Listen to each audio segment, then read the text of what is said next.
CGI Chandrachud की bench कर रही समलैंगिक विवाह केस की सुनवाई। इस पर धर्मगुरुओं ने क्या कहा? आज यह सुप्रीम कोर्ट के माननीय जज ये निर्णय दे रहे हैं कि समलैंगिक विवाह हो सकते हैं। कुछ दिन बाद कहेंगे पशु के साथ भी हम विवाह कर सकते हैं। मुझे लगता है इस निर्णय के खिलाफ पूरे संत समाज को पूरे देश में आवाज़ उठानी चाहिए। यह आज इस विवाह की बात कर रहे हैं, कल को ये लैंगिक अल्पसंख्यक समुदाय के रूप में ये डेवलप भी होगा।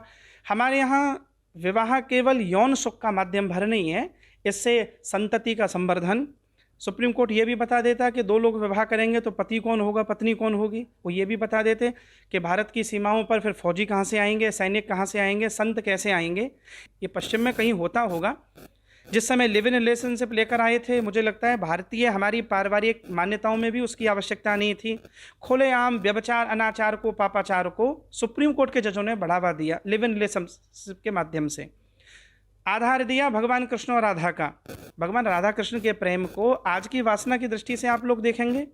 मुझे लगता है कि बड़े पदों पर बैठे हैं, बड़ों जैसा व्यवहार करें। ये पूरी तरह हिंदू सनातन संस्कृति, उसकी पारिवारिक व्यवस्था को ध्वस्त करने का जो मैकाले ने पत्र लिखा था, मुझे लगता है मैकाले ने जो पत्र लिखा कि भारत को नष्ट करना है तो इसकी संस्कृति, सभ्यता, परिवार, इसको नष्ट कर दीजिए। अब उस पर अंतिम कील ठोकने का काम ये सुप्रीम कोर्ट के माननीय जज कर रहे हैं। यह हमारी भारतीय संस्कृति के खिलाफ है और इस तरह से यदि कोई आदेश आता है तो वह बिल्कुल ही निंदनीय होगा। मैं काशी विद्वत परिषद पश्चिमी भारत प्रभारी होने के नाते समस्त धर्माचार्यों का निवेदन करूंगा कि इसका पुरजोर विरोध होना चाहिए। आंदोलन होगा, रोड पर उतरेंगे और फिर यह मत कहना कि यह क्यों हो रहा है। बिल्कुल सख्त निर्देश दिया जाता है संत धर्माचार्यों की तरफ से कि इस तरह का कोई आदेश आता है, अरे पुरुष आपस में विवाह करेंगे। सृष्टि की रचना भगवान ने क्यों की? मनु और शत्रुपा को क्यों बनाया? यहाँ माता पिता है, भाई बहन का दर्जा होता है, बुआ का, दादी का दर्जा होता है, चाचा का दर्जा होता है, पिता दादा दादी का दर्जा होता है। इस तरह से कहाँ से यह समलैंगिकता वाले विवाह का यह सब चल रहा है।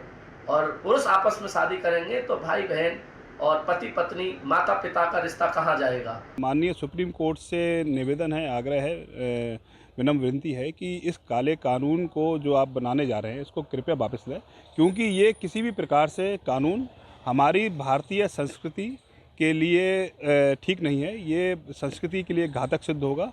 और अगर आपको इस प्रकार का कोई कानून बनाना भी है तो पहले आप देखें कि और जो विश्व के देश हैं उनमें इस कानून के लिए क्या स्थिति चल रही है, क्योंकि और कहीं पर भी इस प्रकार का कोई कानून नहीं है, किसी भी देश में नहीं है।